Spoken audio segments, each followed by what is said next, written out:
Assalamualaikum warahmatullahi wabarakatuh. Perkenalkan, nama saya Isya Gusanila dari kelas TI 4401 dengan NIM 12012000336. Pada kesempatan kali ini, saya akan menjelaskan secara singkat mengenai hands-on algoritma dan pemrograman komputer. Yang pertama, pada modul 1, kami mempelajari mengenai diagram alir atau flow diagram. Pada diagram alir atau flow diagram ini kita mempelajari yaitu apa itu diagram alir dan juga bagaimana cara kita untuk menggunakannya. Jadi yang dimaksud dengan diagram alir atau flow chart adalah metode grafis yang digunakan untuk menyajikan suatu algoritma. Biasanya di atas kertas. Jadi diagram alir atau flow diagram ini tidak bisa langsung digunakan ke komputer apa adanya. Melainkan kita harus terlebih dahulu untuk mengubahnya ke dalam bahasa pemrograman yang disebut pemrograman seperti Python atau PHP. Contohnya bisa dilihat pada gambar di bawah. Itu merupakan salah satu contoh dari diagram alir atau flow diagram yang sudah dibuat. Selanjutnya di sini ada bagian-bagian atau flow diagram. Yang pertama ada decision. Decision ini contohnya seperti apakah input yang kita masukkan sudah benar atau belum. Menggunakan lambang belah ketupat. Kemudian ada predefined process. Yang ketiga ada off-page connector. Kemudian ada start atau end. Start atau end ini untuk memulai suatu diagram alir dan juga untuk mengakhiri diagram alir yang kita buat. Kemudian ada proses, ini merupakan proses dari algoritmanya. Dan yang terakhir ada data input atau output. Data input atau output ini adalah kita memasukkan suatu data untuk diproses setelahnya. Selanjutnya di sini ada contoh dari hands-on yang telah saya lakukan pada modul pertama, yaitu modul diagram alir. Di sini ada 4 hands-on yang telah saya lakukan. Yang pertama di sini kita ingin menghasilkan suatu output berupa waktu yang diperlukan dengan jarak 150 km. Di sini dapat dilihat penggunaan diagram alir seperti pada start. Start ini berarti kita memulai suatu proses. Kemudian di sini ada jajar genjang, di sini berarti kita menginput data.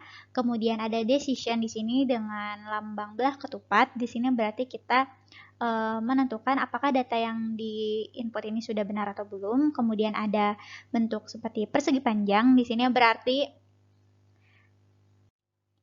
Kemudian di sini ada bentuk persegi panjang yang berarti proses, dan yang terakhir ada data output yang telah dihasilkan dari proses yang telah kita lakukan. Dan terakhir, jika sudah selesai dan data yang dihasilkan sudah sesuai dengan apa yang kita harapkan, di sini ada lambang N, yang berarti kita mengakhiri diagram alir. Selanjutnya adalah kita pada modul kedua, kita mempelajari mengenai conditioning. Pada conditioning ini ada beberapa statement. Yang pertama ada if statement. Apa itu if statement? Jadi if statement ini digunakan untuk memilih di mana jika kondisinya benar, maka program akan mengeksekusi pernyataan di bawah ini. Dalam Python untuk penulisan pengkondisian ini kita menggunakan pernyataan dipisahkan oleh titik 2 atau disebut juga dengan kolon. Untuk strukturnya sendiri bisa dilihat seperti di layar, yaitu if dalam kurung condition, kemudian ada kolon, terus di bawahnya ada statement. Kemudian ada if else statement.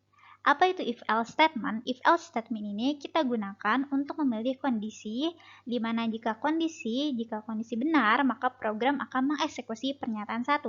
Namun jika nilai kondisi salah, maka pernyataan kedua akan dieksekusi. Untuk strukturnya, if dalam kurung condition titik 2, kemudian ada statement 1, kemudian else titik 2, statement 2. Jangan lupa untuk menggunakan kolon. Kemudian ada if else statement. Apa itu if else statement? Yaitu digunakan untuk memilih kondisi di mana kondisi diberikan lebih dari satu kondisi atau memiliki beberapa kondisi. Jadi dalam if else statement ini ada beberapa kondisi atau lebih dari satu kondisi.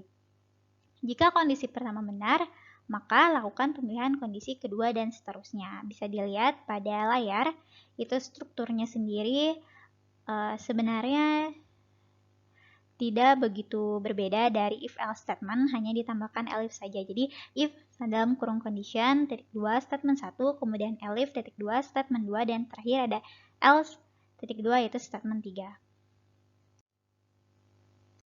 Kemudian di sini juga ada nested condition. Apa itu nested condition? Nested condition yaitu suatu kondisi di dalam kondisi tertentu. Jadi ada kondisi lagi di dalam kondisi tertentu.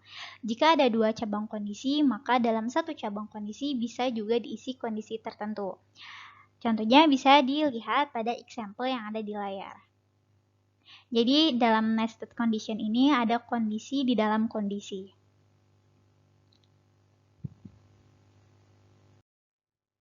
Ini merupakan contoh hands-on yang telah saya lakukan ketika mengikuti praktikum hands-on Alpro. Di sini bisa dilihat output yang ingin saya hasilkan yaitu username, titik 2 Aisyah Gusenila dengan password-nya itu adalah NIM saya sendiri yaitu 120 1200 336 dan bacaan welcome Aisyah Gustianila tanda seru. Di sini kita menggunakan if else statement. Kemudian pada modul selanjutnya kita akan belajar mengenai looping. Apa itu looping? Jadi looping ini adalah suatu perintah, suatu urutan perintah di mana dia itu akan secara terus-menerus diulang sampai kita mendapatkan kondisi yang kita inginkan atau sampai suatu kondisinya itu telah tercapai. Ada tipe dalam looping, yang pertama adalah for loop dan yang kedua adalah while loop. For loop itu adalah mengulangi urutan, sedangkan untuk while loop ini kita dapat mengeksekusi satu set pernyataan selama kondisinya benar. Selanjutnya ada function and array. Apa itu function and array? Nah, ada bedanya antara function dan array. Function itu adalah kumpulan perintah atau baris kode yang dikelompokkan menjadi satu kesatuan untuk kemudian bisa dipanggil atau digunakan berkali-kali. Jadi function ini kita dapat memanggil secara berkali-kali, di mana kita bisa memecah program yang besar itu menjadi bagian-bagian yang kecil dengan tugasnya masing-masing. Contoh dari function adalah seperti ini, example di mana kita menggunakan def hello untuk yang namanya ingin mengeluarkan output yaitu good morning bisa menggunakan function seperti ini. Selanjutnya, apa itu array? Jadi, array ini adalah bagian yang paling mendasar dari sebagian besar bahasa pemrograman, di mana array ini adalah kumpulan elemen dari tipe data tunggal. Dalam Python, Python ini menggunakan daftar alih-alih array. Kenapa sih kita pakai daftar? Karena daftar adalah kumpulan item dari tipe data apapun. Elemen di dalam daftar disebut ada item. Selain itu, kenapa di dalam Python menggunakan daftar itu? Karena daftar lebih fleksibel untuk bekerja daripada array. Tipe datanya seperti integer, float, dan string dapat disampaikan pada daftar yang sama. Dalam Python, tanda kurung siku menunjukkan daftar dan elemen individu dalam daftar dipisahkan dengan koma. Sedangkan untuk array sendiri, apa itu array? Array itu adalah pada dasarnya adalah struktur data, di mana dia ini adalah kumpulan atau rangkaian elemen yang berurutan dan memiliki jenis yang sama. Perbedaan antara list dan array adalah fungsi yang dapat dilakukan padanya, seperti misalnya ketika kita ingin membagi array dengan suatu nilai, misal 2. Hasilnya akan dicetak sesuai permintaan, tetapi dalam kasus list, Python akan menampilkan pesan error.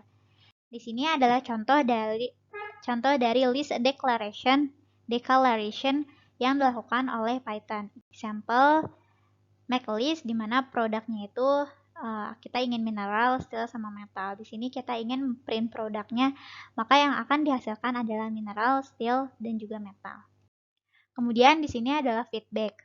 Feedback saya kepada laboratorium algoritma dan pemrograman komputer yang sudah saya jalani selama ini adalah dalam pembelajaran algoritma dan pemrograman komputer untuk saya berjalan dengan lancar, kemudian modul dapat tersampaikan dengan sangat baik, di mana saya sangat menyukai dalam poster yang digunakan dan dibagikan oleh para asisten lab. Kenapa? Karena posternya itu sangat menarik, sehingga untuk membacanya tidak mudah bosan dan dapat mudah dipahami. Selain itu, dalam pelaksanaan praktikumnya sendiri berjalan dengan lancar dan asisten lab dapat menjelaskan dengan sangat baik modul yang akan dilaksanakan pada hari praktikum. Selain itu, asisten lab ketika kita melakukan hands-on dapat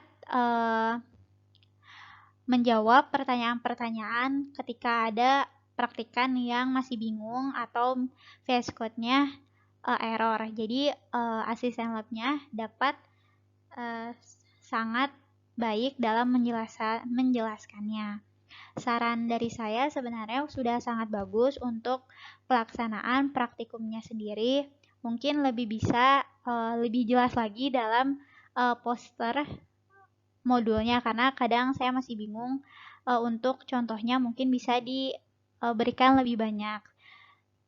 Tapi secara keseluruhan praktikum algoritma dan pemrograman komputer berjalan sangat baik dan saya sangat mengapresiasi kerja keras asisten laboratorium. Sekiranya seperti itu penjelasan singkat mengenai hands-on algoritma dan pemrograman komputer dan feedback yang saya berikan. Terima kasih. Mohon maaf apabila ada kesalahan kata. Wassalamualaikum warahmatullahi wabarakatuh.